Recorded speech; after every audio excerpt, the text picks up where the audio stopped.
Good afternoon. Just like to update our injuries before I do. Just sick to hear about Jimmy Garoppolo. I wish him the best in his recovery. I hate hearing that. We have some injuries. Carl Joseph hurt his hamstring. I believe he played just a play or two. Got hurt chasing Tannehill. He'll be out this week, I think. Our kicker, Mike Nugent, although he kicked field goals very well, has injured his hip. We're concerned about his status for this week. Donald Penn got a concussion. We believe he'll be okay. I shouldn't say he has a concussion. He has been checked out for concussion-like symptoms. Was unable to play much in the game. But tough loss. Really proud of some things that we did. Really excited about some of the things we put on tape. Unfortunately, we have plenty to clean up, and I'll answer any questions I can.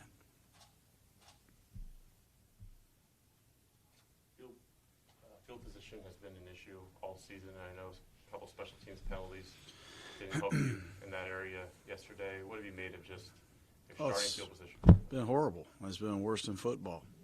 By far the worst starting position in football.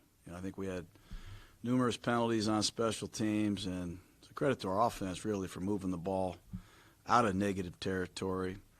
But we have to get more out of our return game, and we have to minimize the penalties. Unfortunately, Dwayne Harris was injured part of the game yesterday, but the penalties are inexcusable. We have to clean them up, and we have to get better field position for our offense, or it'll continue to be tough. On the interception Derek threw in the end zone in the fourth quarter, in that situation, is that a risk you want him taking on first down in that situation, or does he need to be more careful? How do you view that? Well, obviously, it didn't work out. It worked out in the Dolphins' favor. I thought we were too aggressive. I think at times he's trying too hard. We'll talk about that extensively here in the next couple hours, but I thought he played really good under some very tough circumstances. I think sometimes he needs to learn a little bit more patience, and I think he will. But I'm really excited about the way he has played and improved and mastered this offense. We're getting closer. That was a painful turnover. We will address that, and we'll make the corrections. Only 44, 45 defensive plays yesterday for your team. Still a lot to learn in those 40-plus plays. What was we not to interrupt, we had 38 minutes on offense, Really excited about the possession time. That's always something that we have taken pride in. But when you give up 4 plays for 196 yards and 3 touchdowns, you're not going to win football games like that. We gave up too many big plays, but there were some great efforts. I thought our ability to stop the run and get off the field on third down was impressive. But when you give up, jet sweeps that go for 75-yard, 35-yard touchdowns, we've got to erase those. We've got to clean that up immediately. I know Jarvis Landry and the Cleveland Browns are looking at our film, probably thinking, let's try a few of those again this week. That's essentially how the league works, right? And you run something until somebody demonstrates, a team demonstrates they can stop it. Yeah, and if there's $20 bills being spit out of a teller right down the street, you and I are going to get in line. We're going to stand in line and pick up 20s.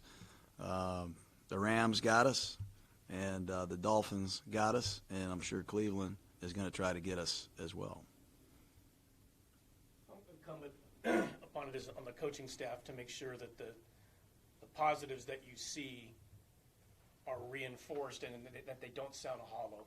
Because when you lose games, sometimes it's almost, I think our players understand how close we are offensively. And in certain aspects on defense, they know we have some issues that we have to overcome. There's no question. You can't fool players. They know we have certain issues we have to overcome, injuries now being another one. But, 4th and 1 on the 1-foot line.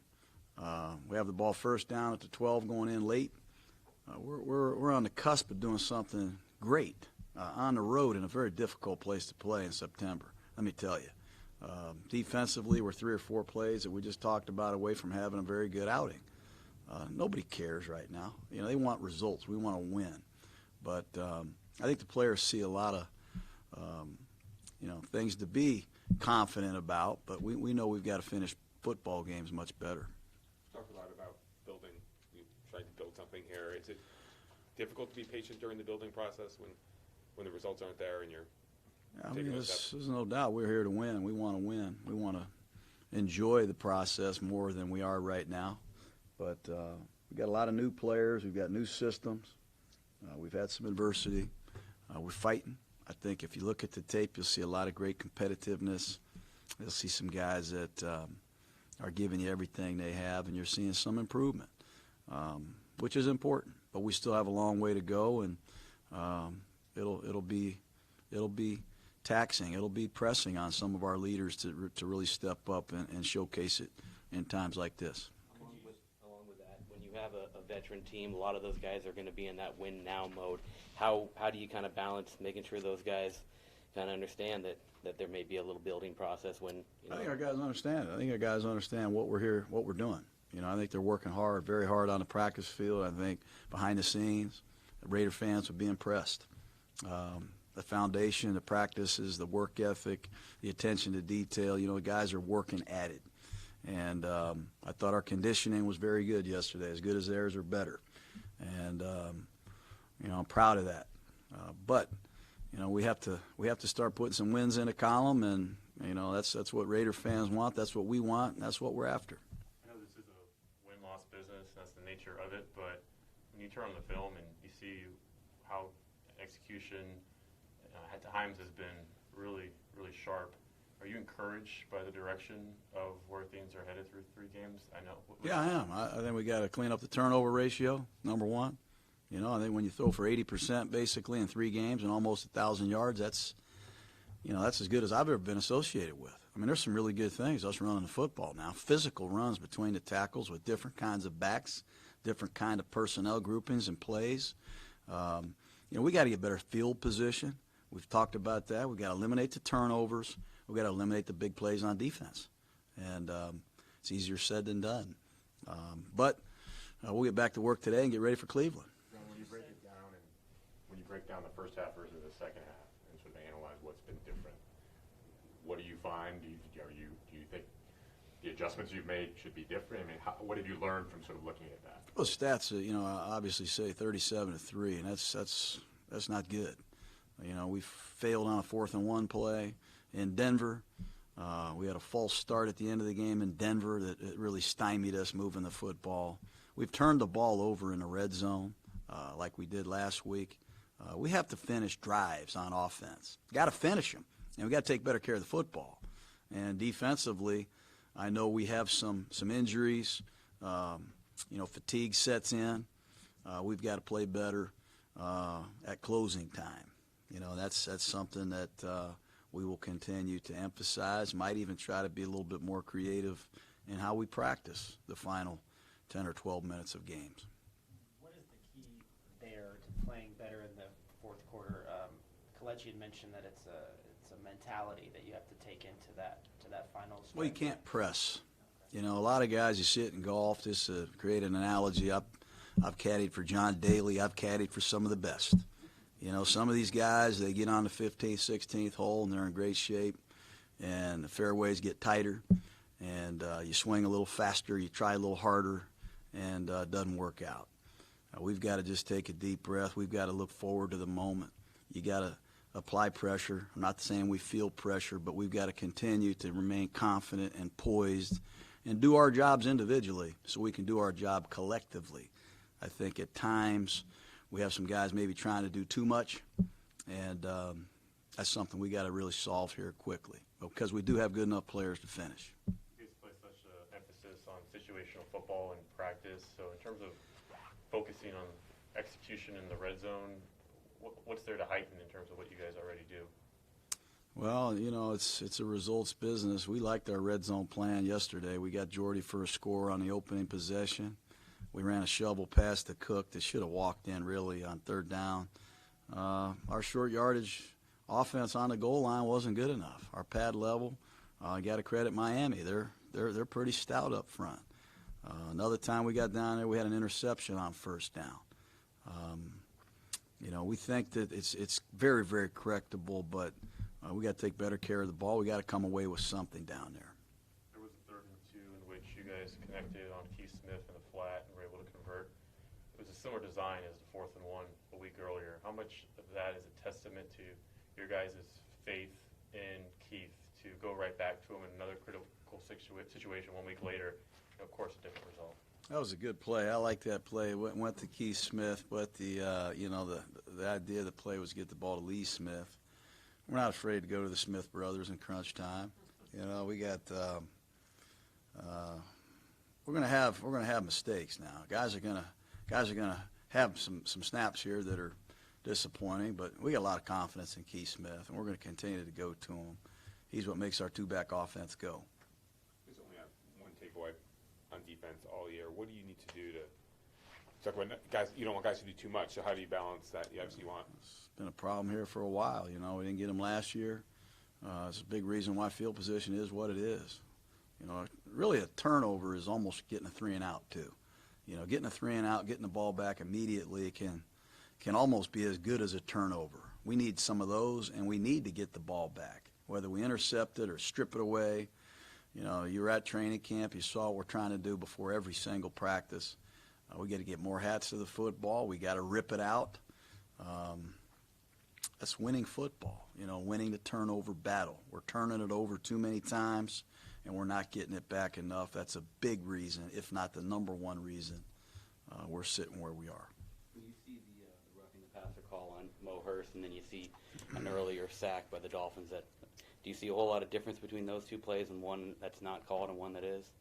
Did you?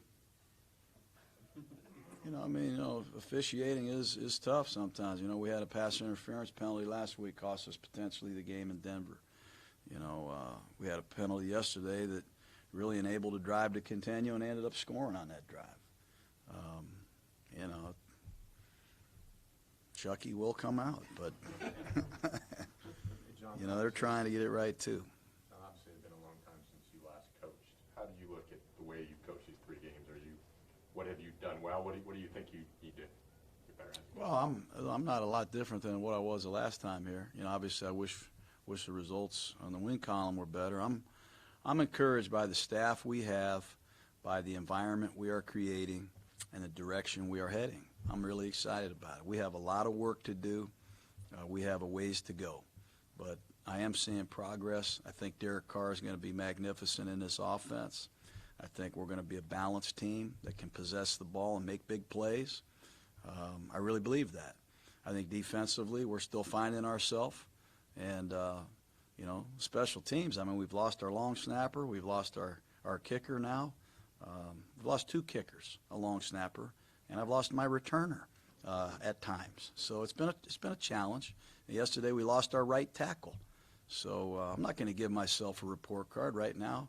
I'm just trying to get better and trying to provide good, positive, optimistic feedback to our football players, and we'll continue to compete. Could you sense that yesterday was going to be a bigger day for Jordy Nelson, and do you think it could kickstart him a little bit? Well, we've had 3 different receivers have over 100 yards in 3 games. So, ball distribution is not going to be one that I think people are going to predict. We're just not playing like that kind of football. This week it might be Cook. Next week it might be Cooper. Who knows? It may be somebody else against Cleveland. But he's played well. He's done unbelievable things for us behind the scenes. And he's helping our quarterback as well, I think, with some of his experiences. But to make a long story short, it was good to see yesterday. Really good to see. What are you doing at kicker if Nugent can't go? I don't know, Ron. We'll be trying out numerous people, trying to find the best available kicker possible. And Rich Bisaccia, I know Reggie McKenzie are up there working on getting some flights organized right now. Can you sense outside negativity and piling on? Can I sense outside piling on who, me? Piling on from the outside on what's wrong with the Raiders? Yeah, it's justifiable. I have a pretty good idea of what this business is all about. But I'm also realistic. I'm also very optimistic. and I'm going to continue to work hard, and I think I've got as good a coaching staff as there is in football. The results will happen. Might not happen this week, might not happen this month, next month, but we're going to get results here, and we're going to get this Oakland Raider football team back on track, and we just got to prove it. Is it difficult weighing that balance of the long-term view and building and to move in the right direction and to try to create something sustainably successful here, with also just your natural competitive nature of wanting to win every week? Yeah, it's hard. I mean, it's hard to trade, one of your best players, one of the best players on the franchise. It's hard. It's hard on the players. We didn't get anything for him that's going to help us this year. Justin Ellis hasn't played. We got a lot of guys on the defensive line that are out. We have had to replace basically the entire secondary, some of the linebackers, and we're in the process of putting the pieces back together, and that'll be exciting. But right now we just got to continue to get ready for each game individually. Right now it's Cleveland, and they're a football team that's emerging. They've drafted a lot of good young players. It's starting to show on film, and Mayfield is the real deal. This young man can play. Are you hoping to get him in that room, the quarterback room of yours? Yeah. If we don't start winning some games, maybe I can. You know what I mean? Maybe I can. All right, guys. You got one more? Yes, please. Okay. Dominic Rodgers-Cromartie was rotated a little bit more. Seemed like part of the plan yesterday. What led into that? Well, he's a good player. It's a hot day. We want to try to reward our best players. And he has not only learned the defense, he's made plays behind the scenes here on the practice field. He's got a history in this league. He's been a turnover magnet. I think he has a number of interceptions. He almost got one against the Rams. It was batted down. He was going to take it to the house, I think. But he was close yesterday. He's helped us on special teams. He's earned the right to get on the field more. And it'll be interesting when Worley comes back, what we do at the corner position. We've had some good snaps. We've had some inconsistent snaps. We got to get better. Okay, guys, thanks. All right. Thanks. See you guys.